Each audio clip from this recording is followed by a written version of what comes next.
Nakabawi na nga sana mga idol ang number 1 overall pick ng Dallas Mavericks sa kanyang second game sa Summer League laban sa San Antonio Spurs matapos siya ditong magkaroon ng napakagandang performance. Ngunit makalipas niyan inanunsyo ng team tuluyan na nga itong isa-shutdown o hindi na paglalaruin sa mga natitirang game sa Summer League. Kaya dahil dyan sa inilabas na balita, marami nga sa mga fans ang sobrang nadismaya at question kung ano nga bang rason bakit hindi nila ito paglalaruin pa. Hinala ng iilan meron itong injury sa kanyang wrist nang hindi maging maganda ang kanyang pagbagsak sa isang play last game laban sa Spurs. Masyado nga niya itong ininda buong laro kaya upang maiwasan na lumala ang sitwasyon, pinagpahinga na lamang ito.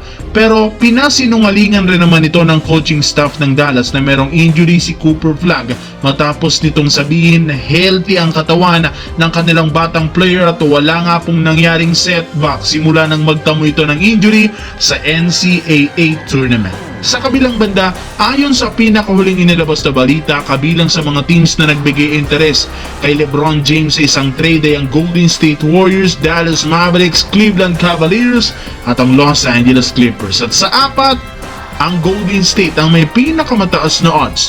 Ibinulgar nga ng isang insider, sinusubukan ngayon ni Draymond Green na kausapin si LeBron sa tuwing nagkakasama sila. Gusto rin naman niyang makasama sa iisang team ang kanyang best friend na si LeBron kasama si Curry bago pa sila magretirong tatlo.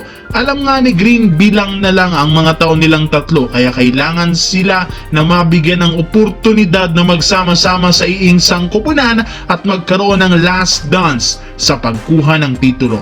Kaya hindi na nakapagtataka bakit desidido si Green at ang buong front office ng Golden State na kunin si LeBron para itandem sa kanilang dalawa ni Stephen Curry.